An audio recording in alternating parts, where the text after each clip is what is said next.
Okay. Okay, so thought problem 1. We are going to have an exothermic, so delta H is negative, reaction, and we're going to be increasing in entropy. So again, I'm going to play with this here. All right. So we've got delta G equals delta H minus T delta S. All right, so let's play with some things. So delta H is negative. Why? Because it's exothermic. Delta S is positive. Why? Because I said it was an increase in entropy. Okay, so the two things you mess with are temperature, or the one thing you mess with is going to be the temperature. The easiest way to do this, because we use the Kelvin scale, is to call low temperature 0 Kelvin. It's the easiest way to do this, because if you call low temperature 0 Kelvin, that's technically the lowest temperature possible. 0 times delta S, this whole term goes away. Okay, so at low temperatures, delta H is negative, so delta G is negative. Remember, if delta G is negative, energy is released and the reaction is thermodynamically favorable. So the reaction is thermodynamically favorable at low temperatures because delta G is negative. Okay, now let's see. Let's try this again. Delta G equals delta H minus T delta S. All right, so we have a negative delta H and a positive S. Okay, really, really high temperatures. So if T is really, really big, high temperatures, that makes this term really positive. Okay, so if you have a negative number,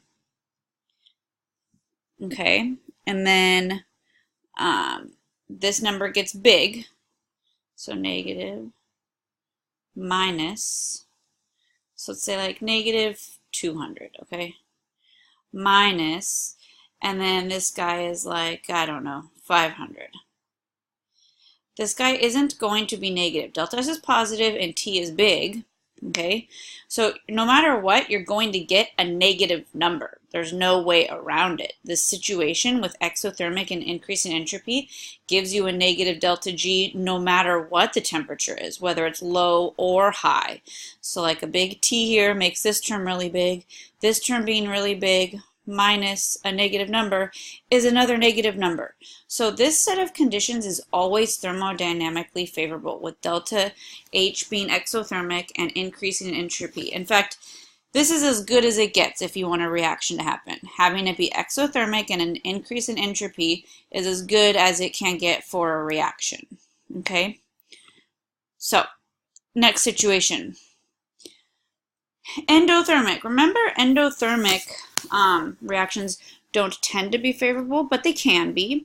And then an increase in entropy. So that is good, increase in entropy. We want to see when or if this will be favored. So let's go back here. Let me see if I can clear this off.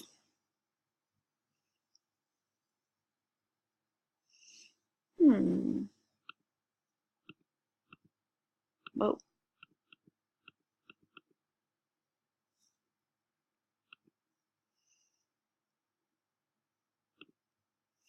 All right, so we've got, whoa, don't do that. How did that happen? All right, I guess we can play with this. We've got delta, oh no.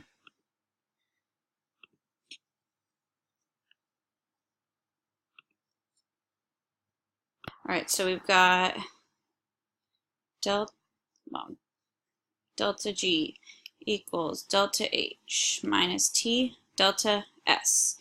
So delta H is now positive, endothermic, and delta S is also positive, so increasing entropy. Okay, so let's do low temperatures first. Again, the easiest way to do low temperatures is just to call T 0 for 0 Kelvin. Well, if this is 0, this whole term is 0. 0 times delta S is 0, so it goes away. Okay, so at low temperatures, all you have are delta H being positive, so delta G would have to be positive, meaning not thermodynamically favorable. You would have to add energy if this situation was true at low temperatures. It would not be thermodynamically favorable. Okay? So then let's talk about high temperatures. So we'll rewrite it again, delta G, delta H, minus T delta S. So this is positive, okay? This is positive. Now, if you have a really big number here, this number, temperature, really high temperature, okay? That makes this term really, really large. So if you have a positive number here minus an even bigger number here, delta G will come out to be negative. If this term is bigger than this term, you will get a negative delta G, because if this was like 50 and this was 500, 50 minus 500 is negative 450. So the bigger the temperature, the bigger this term. The bigger this term, the more likely delta G can be negative. So delta G is negative, or energy is released at high temperatures, meaning thermodynamically favorable. So with endothermic and more entropy, at low temperatures, it is not going to be a thermodynamically favorable process, but at high temperatures, it could be a thermodynamically favorable process. Okay, so let's go back to here. This is what this says. Let's go to 3. So we have exothermic now. Why do I keep doing that?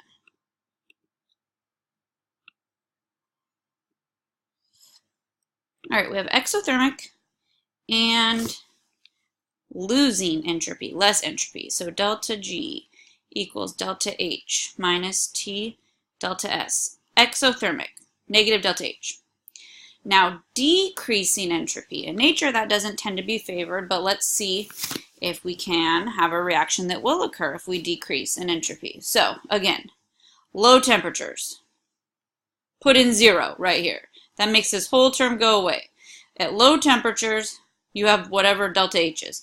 If delta H is negative, delta G is negative. So, thermodynamically favorable at low temperatures with this set of circumstances. Okay, let me write it again. Okay, exothermic. Now, let's talk about high temperatures. If you make this number, temperature, really, really high, that makes this term big. Well, it's interesting here because we are subtracting a negative, which in essence means we're adding these two numbers together. So if this number becomes so big that it overpowers this number, so let's say this is negative 50, and this number, this term right here becomes 500, let's say, okay? Well, because the delta S is negative and you're subtracting a negative, you're actually adding this term right here to a negative term. So like negative 50, for example, and 500 would give us a result of a positive number. That's a positive, potentially, delta G if the temperatures are too high. So thermodynamically favorable under low temperatures because delta G is negative and energy can be released. But if that temperatures get too high, delta G can become positive because this term can overpower the negative, the exothermic of the delta H, and you'll get a positive delta G, meaning not thermodynamically favorable. You would have to put energy in to make this reaction happen. Let's see what other scenarios we have. All right, so endothermic and less entropy. This is the worst scenario you can have if you want a reaction to happen. Remember, the most ideal scenario is exothermic, energy being released. Nature tends to want to do that. And more randomness. Nature tends to want to be more random on its own. That's as good as it gets. This is the exact opposite of that. Endothermic, putting in heat and decreasing entropy. This is like as bad as it gets reaction-wise. So let's look at our scenario again. So delta G equals delta H minus T delta S. Endothermic, decreasing entropy. Okay, so let's do low temperatures. Low temperatures, temperature 0, it's as low as it gets. This whole term goes away. If delta H is positive, delta G is positive. If delta G is positive, the reaction is not thermodynamically favorable. Okay, next scenario. Let's mess with temperature again. So endothermic, decreasing entropy, but a really big number here, high temperatures. Okay, so remember, minusing a negative is adding, and the bigger the temperature is, the bigger this number is. This is a plus, positive number, and adding more to it is always going to be positive. There's no way to get anything other than positive. So also not thermodynamically favorable at high temperatures, meaning a reaction with this scenario, endothermic and decreasing entropy, is never going to happen, at least not without help. You would have to put energy in to make it happen. Okay, so this is as unideal as it gets for a reaction being favorable. Okay, so again, this is all of your possible scenarios. Now remember, I told you the College Board doesn't really use the word spontaneous anymore. They use the word thermodynamically favorable. Again, they're synonymous with one another. So reaction spontaneous at all temperatures, meaning the reaction will happen without extra help, releasing energy. Reaction non-spontaneous means reaction not thermodynamically favorable. Okay, so again, the word spontaneous is interchangeable with thermodynamically favorable. Okay, so let's look at this. Practice MCQ. They give you a chemical reaction, and they want to know what the statements about thermodynamic favorability is true. So they give you the reaction, they give you the delta H and the S. Okay, remember the equation delta G equals delta H minus T delta S. So technically, you can plug the numbers in and kind of see what's going to happen. So let me go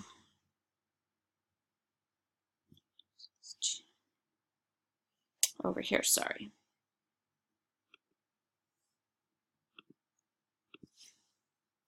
So negative 6, 10, oops, I'm sorry, delta G equals delta H minus T delta S. So negative 610 minus, the temperature is 298 Kelvin. I'm going to call that 300 because remember, you don't get a calculator. Times, what was it, 7.3? I'm just going to call it 7. Okay, now, let's go back here real quick. Temperature 298, delta S. Notice the units. This is kilojoules per mole, and this is joules per mole, Kelvin. Now the Kelvin will cancel out because of the temperature, but this is joules, the kilojoules, this is joules. So here's what I'm going to do. Let's multiply this out. So this is negative 610 minus, what is 7 times 300? 2100 joules. Okay, so that's 2.1 kilojoules per mole. This one's kilojoules per mole. And this was, I'm sorry, this was negative 7, excuse me. So we are subtracting a negative, which means we're adding. Subtracting a negative. Again, I'm rounding. I didn't use the full number because you don't get a calculator. Okay, again, you have negative 610 and plus 2.1. So you still end up with a delta G that comes out to be negative. Okay, well, what does a negative delta G mean? A negative delta G means thermodynamically favorable. Let's see where they're. Okay. Okay, so it is thermodynamically favorable because delta G is negative, so A's out. Okay, now what is the main thing driving it? So if you look back at this number, look at where that negative is coming from. The negative is coming from the delta H tremendously. Okay, That is a big negative number. This is a very, very small number for entropy. So the fact that this reaction is favorable, it's being driven by enthalpy. Sorry. Todd is barking at the vacuum right now. So the correct answer for this one is going to be C. It's thermodynamically favorable because delta G is negative, meaning energy will be released, and enthalpy, the delta H, is the driving force. Okay?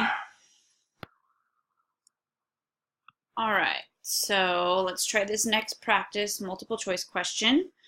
They give you a reaction with magnesium oxide and graphite going to magnesium and carbon monoxide. They give you 2 trials, and they give you the heat flow and a calorimeter. They tell you how much of each reactant in there are in 2 different trials, and then they tell you, which is really important, in both trials the same mass of magnesium is produced. So you can tell that they used the same amount of graphite and messed with the magnesium oxide. So the thing is if you use the same amount of graphite in both reactions and you mess with the magnesium oxide, if the same mass of magnesium is produced, it's the graphite that's your limiting reactant, okay? Otherwise, if the mass changed, that would have been because the magnesium oxide changed. So because the mass of the graphite stayed constant, and messing with the magnesium oxide didn't mess with how much product you could produce, you can conclude that graphite's the limiting reactant. So instantly, A and B are your only options, okay? Because that has C, carbon, right? Graphite, as the limiting reactant. C and D are out, okay? The first part of the question, which is kind of hidden here, says, which of the following shows the correct limiting reactant and the correct amount of heat needed for the reaction? Okay, what's heat? Heat is Q. Notice they gave you enthalpy. Okay, enthalpy. So let's flash back. I'm going to switch back and forth now. Q equals NH. All right, so if they want Q and you have H, you need to figure out moles. This is not going to be a very difficult problem. So let's look back. You're using 1.2 grams of graphite, also known as 1.2 grams of carbon. Okay, and then the delta H is 490 kilojoules per mole. So let's see, heat required. Here are your options. It's either A or B. So delta H is there. I need N, which is moles. They give you grams. Remember, you're using the heat determined in the reaction is determined by the limiting reactant. So we're using graphite. So look, 1.2 grams of graphite, also known as carbon, right? Now, no calculator, right? Carbon, 12 grams per mole. Don't put 12.01. You don't have a calculator. We don't need to deal with that decimal. All right, here's the easiest way to do this. Remember, pretend and call this 12 instead of 1.2. Also known as putting a fake decimal right here. Call it 12 instead of 1.2. What's 12 divided by 12? Well, 12 divided by 12 is 1. Okay, and then you go, oh, it's not really 12 though. It's 1.2. So I have to take my number and put my decimal back one spot. So 0.1 moles of your limiting reactant. There's your N. N. H, I'm pretty sure it was 490 kilojoules per mole. Okay, so it's 490 times 0.1. It's also the same as 490 times 1 over 10 if you're not good with decimals like me, which is the same as 490 divided by 10, 49 kilojoules. Q equals NH. So you go back. Q equals NH, 49. Answer is A for that multiple choice right here. A. Okay. All right. It says, which of the following statements about thermodynamic favorability at 25 Celsius, so aka standard conditions, about the reaction is correct? And you go, okay, thermodynamic favorability. Well, that's delta G. Delta G, if it's negative, it's favorable. If it's positive, it's not. So let's calculate it. Let me look at those numbers, see if I can remember them, but before switching screens. So 490 and 200, 490 and 200, 490, 200. Okay, so delta G equals delta H minus T delta S. The H was 490 kilojoules per mole. Minus the T is 298. Yeah, I'm going to use 300. I don't get a calculator. Okay.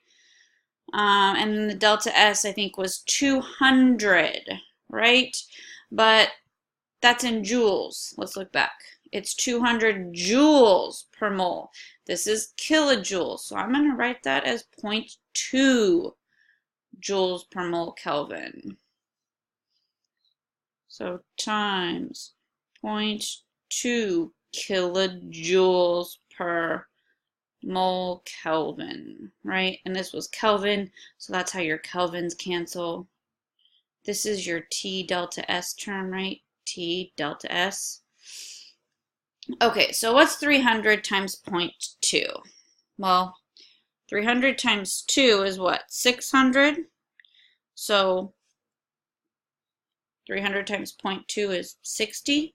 So 490 minus, this is 60-ish, is what? 430? Whole point is delta G is positive. If delta G is positive, because this is a positive delta H right here, it's not thermodynamically favorable. So the reaction is not thermodynamically favorable. The answer is A. All right. Let's try another one. Similar problem. And just different chemical reaction. We have magnesium and oxygen making magnesium oxide. I give you a delta H. I give you a delta S. The first question asks about the two reactants. You've got 2.4 grams of magnesium and 3.2 grams of oxygen. And then they do the experiment a second time. They use the same amount of magnesium and they change the amount of oxygen. And then again it says in both trials the same mass of magnesium oxide is produced, meaning that messing with the oxygen gas didn't affect how much mass was produced. So if the oxygen gas didn't affect how much mass was produced, then the oxygen gas obviously wasn't your limiting reactant. The magnesium was. So again, before even starting to do the math, you can tell that A and B are going to be your only answer options. Oxygen is not the limiting reactant. You changed its mass and it still didn't change the outcome. Okay? Now, you got to be careful on this one. So we got to find heat. Remember, heat is Q. Q equals NH. They gave you H. It's right here. It's negative 12,000. So let's go over here and start a new one. So Q equals NH. So Q equals, now let's go back. It was 2.4 grams, I think, of magnesium. Look at, they gave you a nice number. I'll tell you why it's nice in just a second. 2.4 grams, so 2.4 grams of magnesium. Now, magnesium is 24.31 grams per mole. Yeah, we're not going to do the 0.31. We don't get a calculator. So 2.4 divided by 24. This is just the same as the last one. Call this 24 instead, meaning you're putting a pretend decimal here instead. This is 24 divided by 24 is 1. And you go, oh, it's not really 24. It's 2.4. I got to move 1 to the left. So 0.1 moles of magnesium. There's your N. Now, your H is, oh, I didn't look at that. Let's look. Negative 12,000 kilojoules per mole per reaction. This is going to be huge right here, this RXN. So negative 12,000, or not 12,000, excuse me, 1,200. So negative 1,200 kilojoules per mole of reaction, which is what it was in the last problem, but it's going to mean something more in this problem. So you would think, okay, 0.1 times negative 1,200 is negative 120 kilojoules. Okay, negative 120. And remember, this is based on magnesium as the limiting reactant. Remember, once the limiting reactant runs out, you can't, there will be no more heat involved. So magnesium being the limiting reactant determines this number. Now, here's where you have to be careful. If you look back at this reaction, this is negative 1,200 kilojoules per 2 magnesiums. So in order to get this heat out, you have to have 2 magnesiums, 1 oxygen, and 2 magnesium oxide. That will give you this number. So this number right here is based on 2 magnesiums. So what I would do is I would put this for 2 because this is for magnesium. Okay, so it's not really negative 120, it's really half of that, negative 60 kilojoules, because negative 1,200 is only spit out if you're reacting 2 magnesiums. Okay, so that's why you get negative 60 instead of negative 120. Notice they don't put the signs in here. So the answer is A because it's 60. The reason they don't put the signs is heat produced implies that it's heat being released, given off exothermic. So they just didn't include the negative signs. Why didn't we care about that too, though, in this last problem? So let's click back and look at that last problem. In this last problem, we were only dealing, so this was per mole of reaction also, and we probably didn't pay attention to that, and I didn't point it out. But this is for 1 magnesium and 1 carbon, and producing 1 magnesium and 1 carbon monoxide. So this was per 1 carbon. So this number we didn't have to do anything special with in this calculation. You had to do it here because this heat released is for 2 magnesiums reacting. Okay, so the answer is A for the first part. The next part asks you about thermodynamic favorability. Thermodynamic favorability is generally delta G. So delta G equals delta H minus T delta S. So let's try that. Delta G equals delta H minus T delta S. This is negative 1,200 kilojoules per mole, if I remember, minus, I think the temperature is 298, so I'm just going to go ahead and call that a 300 because I don't have a calculator. And then the S is negative 220 joules. So let's see. So times, now this is kilojoules, this needs to be joules. Now I'm going to cheat. I'm just going to do negative 200, okay, which is the same as negative 0.2 kilojoules per mole Kelvin, okay. I got rid of the 20 because I don't have a calculator and I don't feel like using it. So let's see, 300 times 0.2. Now you're going to be, so this is going to be negative 1,200. Let's see. You're going to be adding these because that's a negative. Now, you're going to add to negative 1,200. This is going to be, why can't I even think right now? 300 times 2 is 600, but it's not 2, it's 0.2, so it's 60 okay? So you're adding 60 to this negative 1200. You're still going to get a negative delta G. So delta G is still pretty negative. Now, which term, so negative means favorable, right? Energy is released. The energy can be released to do work for us. We can turn on a light bulb, power a battery, okay? So delta G being negative is thermodynamically favorable. And it is the enthalpy. Look at how big that number is, big that negative number is, that's really driving this reaction. The entropy is actually not helping at all. It was actually becoming less disordered. So the reaction is thermodynamically favorable. That means it will happen, it will proceed under these conditions, and it's driven by delta H, the enthalpy. It is not driven by entropy. The entropy decreased, okay? So that doesn't tend to be favorable, okay?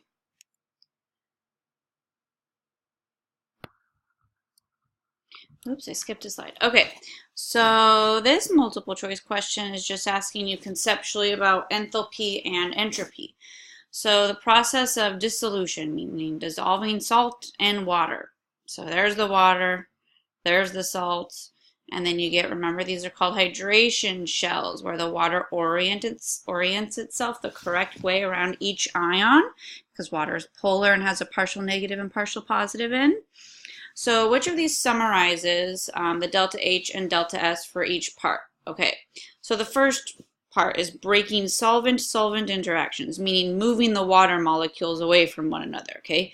In order to pull water molecules away from one another, you have to put in energy, okay? Endothermic, meaning delta H should be positive. So right now, A and B are our only options. C and D are out instantly, okay?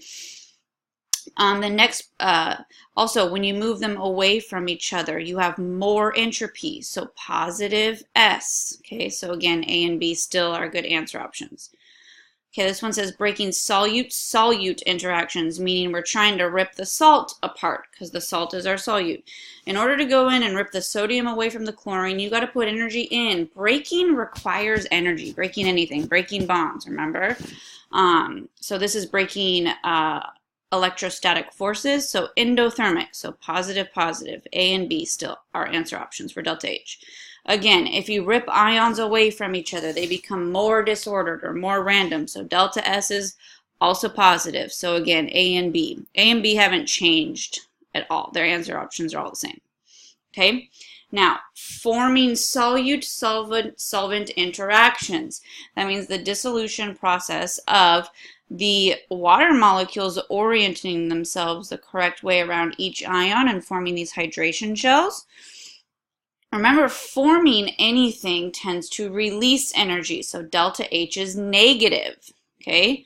So we've got delta H negative in both cases. Energy is released, all right? Now, the really big difference is this last one. Because the water molecules start orienting themselves in an ordered fashion around each ion, entropy actually decreases. So that would be a negative delta S. So A should be the correct answer. Okay? All right. Calculation of delta G using the products minus reactants way. So you can calculate delta H's, products minus reactants, plug and chug. You can calculate delta S, products minus reactants, plug and chug. You can do the same thing for delta G, which means you'd have to be given delta G values. Again, you look them up in your book. I'm not going to calculate this for you, but it's products, so 2 NO2, so NO2's delta G value is 52. And then just like delta H values, delta G values for elements are 0.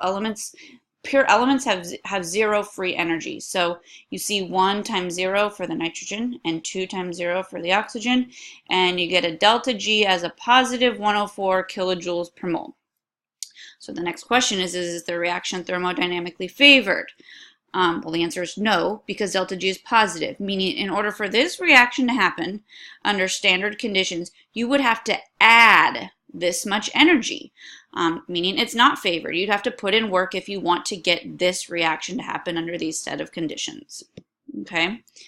The other way that we've been calculating delta G is this equation. Delta G equals delta H minus T delta S. Again, this is plug and chug stuff. okay? This is for the same reaction. I just looked up the delta H and delta S values. So again, notice the delta H is in kilojoules per mole and the delta S is in joules per mole. So I've changed it to 0.122 to change it to kilojoules per mole. I guess I should. I'll go ahead and fix this right now. Add the Kelvin. The Kelvins cancel, so it's irrelevant. Again, you get positive 104 kilojoules per mole. I notice that it's positive. When delta G is positive, the reaction is not thermodynamically favored. So this is just an alternate way to calculate delta G. Which one do you use? Well, you use whichever one you have the information given for. If they're giving you H and S values, the products minus reactants one isn't going to be worth anything. You would want to use this equation. Again, if delta G is positive, it means you have to add energy, right? G stands for energy, to force the reaction to happen. Again, delta G is the end-all be-all. Will a reaction happen? And it takes into consideration enthalpy and entropy. All right. So again, I did this same reaction. I think it's the same reaction. And I did it at a different temperature. So calculating delta G for the same reaction, the N2 and the O2 making NO2. So this temperature was 298 Kelvin, and then I asked for it at 400 degrees Celsius, which is 673 Kelvin.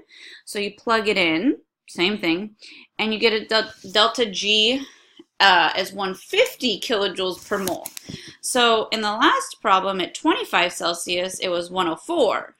At 400 degrees Celsius, it's 150, meaning it is less likely to occur at 400. You have to put in even more energy at 400 degrees Celsius to get this reaction occur than you did at 25 Celsius. So this would be like one of those situations where at higher temperatures, the reaction is less favorable. The more energy you have to put in, the less likely that it's actually likely to happen or thermodynamically favored. Okay, so now we're tying in two concepts, delta G and equilibrium. So if delta G equals 0, you are at equilibrium, meaning the reaction isn't going to release energy to be able to do work, and you're not adding in energy. There's no ability for the reaction to do work for you. Okay, so on your equation sheet, you have this equation, delta G equals minus RT natural log of K. This is the one that's on your equation sheet. All right. This equation right here is the delta G equation just rearranged. All right. So what they did is they solved for K. So they divided both sides by negative RT, and that's how they got this term. And then to get rid of a natural log, remember it's the e to the x button. So this equation is just the delta G equation rearranged. Now, again, delta G needs to usually be in kilojoules per mole. And the R constant that is used for this R right here is the 8.314 joule per mole Kelvin. So you have to eventually end up converting that into kilojoules per mole Kelvin if you want to get a good delta G number. Remember, K is equilibrium constant, so it's products over reactants raised to their coefficients. And you can only use aqueous substances or gases, right? You can't plug solids or liquids into there. So, again, this red, the one I have in red, is the one that's on your equation sheet, okay? This is delta G under standard conditions. It's the only one that the College Board cares about. Now, you technically can calculate delta G when you're not under standard conditions, and remember that means you don't know if you're at equilibrium. And the way you do that is you calculate it under standard conditions and then add this term to it where Q is the conditions that aren't standard. Okay, so meaning you don't know if you're at equilibrium or not. Remember, that's why we use Q. Okay, and speaking of that, I'm going to change this kilojoules. Okay.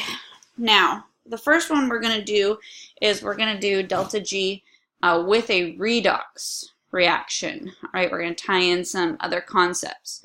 So I want you to find delta G, and then we're going to find K, and we're going to do the following reaction at 25 Celsius. So I need you to find those two things, And then we need to figure out whether the reaction is favorable. That just is going to be based on what the sign of delta G is.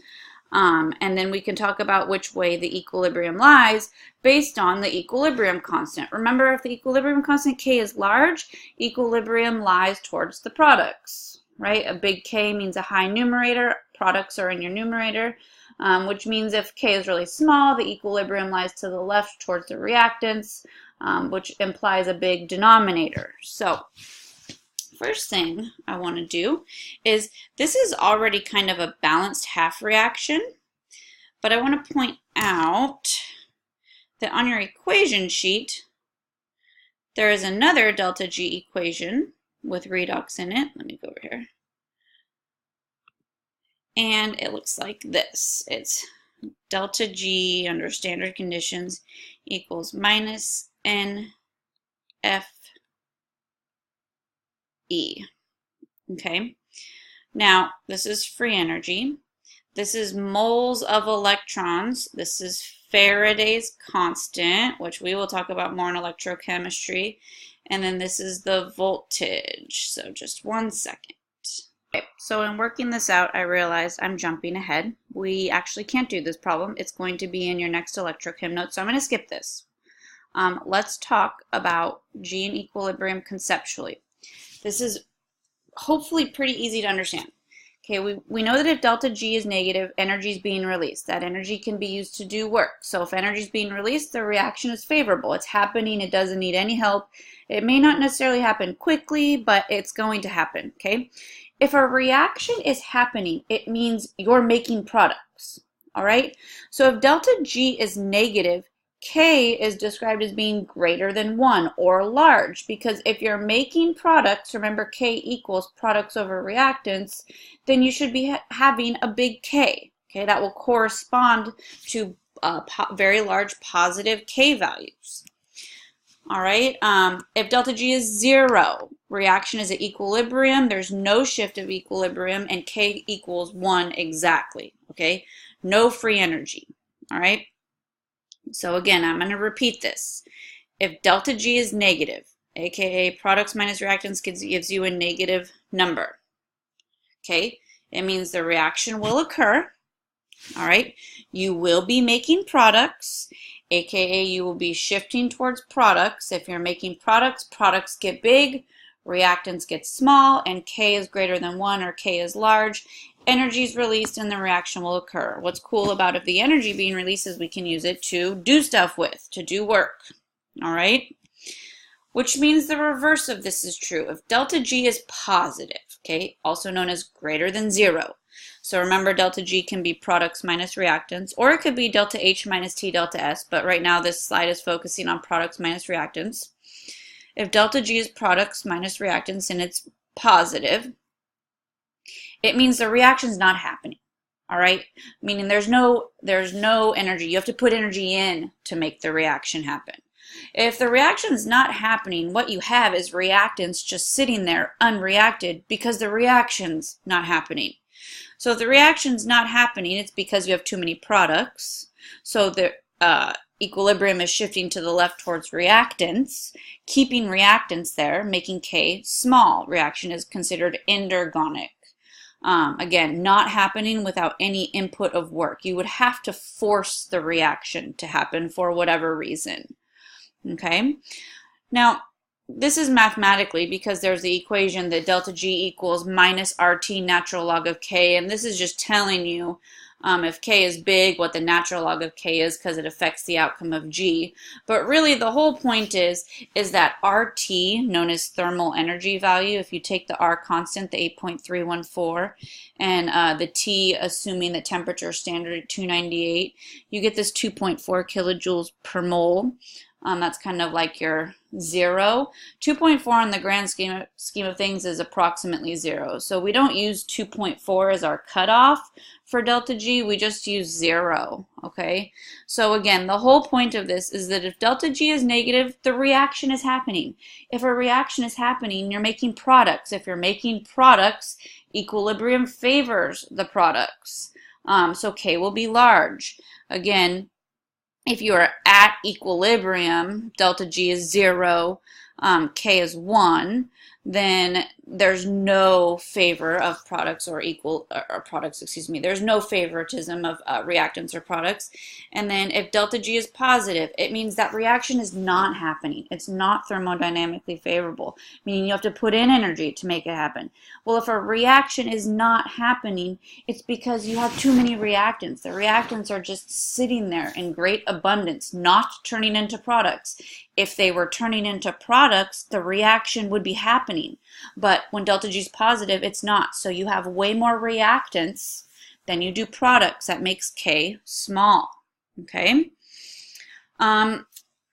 If conditions are not standard, they no longer have you calculate anything about it on the AP test.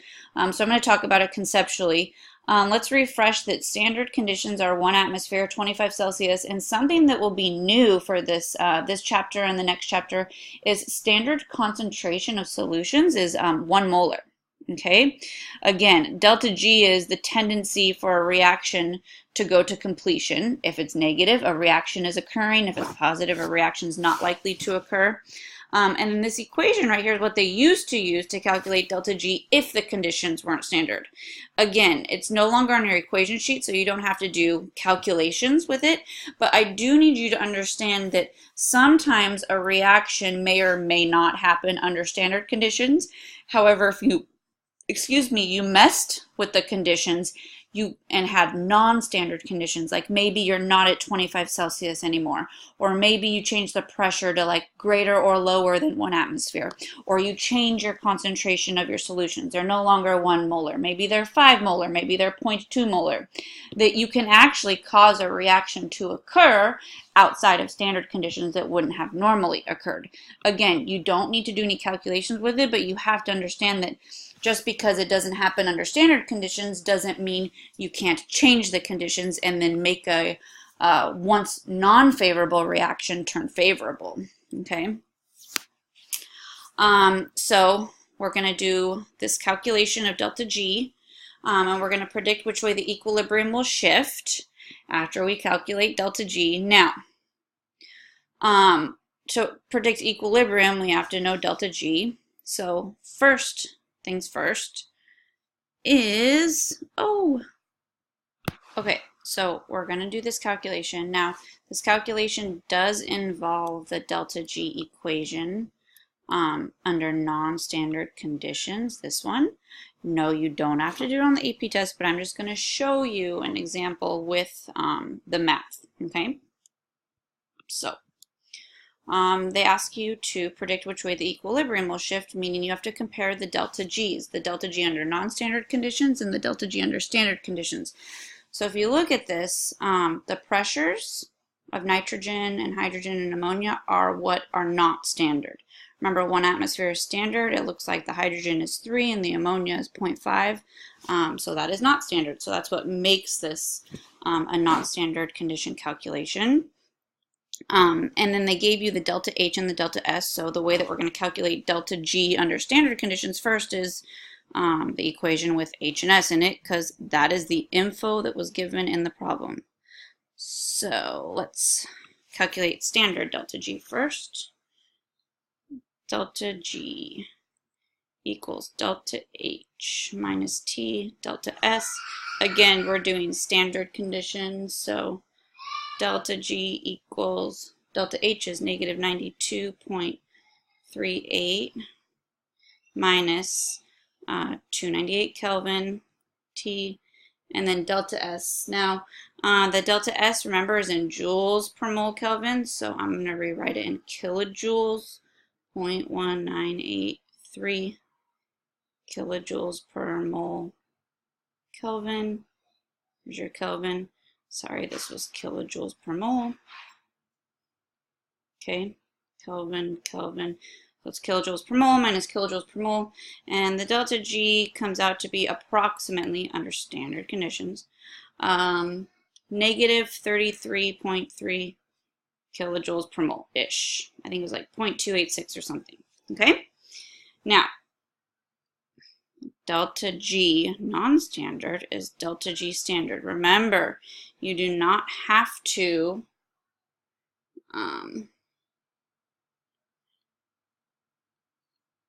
excuse me. You do not have to use this equation anymore, but I'm just showing you an example problem with it. So now we're going to do delta G under non-standard conditions, and specifically it was the pressures that made it not standard. So we know it's negative 33.3 under standard conditions,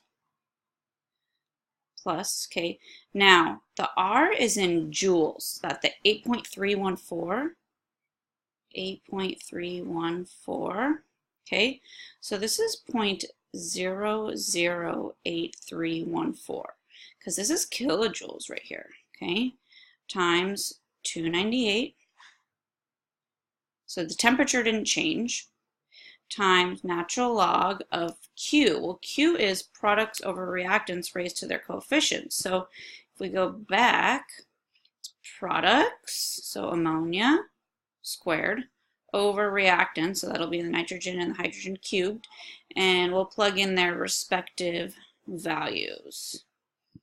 So go back here. So it is 0.5 squared products over reactants. So it's 1 for the nitrogen, and it is 3 for the hydrogen, and remember hydrogen's cubed. And I would just calculate this whole term, okay? This is kilojoules per mole Kelvin. This is Kelvin. Okay, so we're going to be left with kilojoules per mole and kilojoules per mole. This whole term comes out to be about, if you do all of this math right here, do the natural log of this first, and then 298, and then 0.008314, comes out to be about, let's see, I got negative 11.6, okay, plus negative 33.3-ish kilojoules per mole.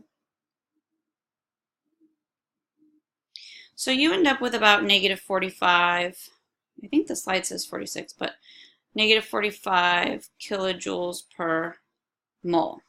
Okay, so under standard conditions, the energy being released was this much. This is how much energy was released. Remember, delta G was negative, so it was thermodynamically favorable. Now, this much energy is being released under these conditions where the pressures aren't exactly 1 atmosphere. So if you look back at the problem, it asks you which way the equilibrium is going to shift. Well, if you're becoming more negative, I'm going to change this to 45, okay? If you're becoming more negative, that means the reaction is more favorable. Well, if the reaction is more favorable, it means you're making more products, meaning you're shifting towards the products. So that's how you can relate the shifting of equilibrium to delta G. If the reaction was becoming less favorable, you would be shifting towards the reactants, meaning less reactants are turning into products. The reaction is not occurring as favorably. And so that is how you can equate free energy, delta G, and equilibrium. And then the final thing is just reviewing the 3 laws of thermodynamics. And that is all for the Gibbs free energy. These slides right here are for you to review how to do thermochemistry. Delta H, Hess's law the long way. And then using formations, that's, products minus reactants with HF values. It's another way to calculate delta H. And then again, remember, bonds broken minus bonds formed. So you want to make sure you can get all of these answers. This should be a review. So I'm not going to be going over it with you. And that is all for thermodynamics.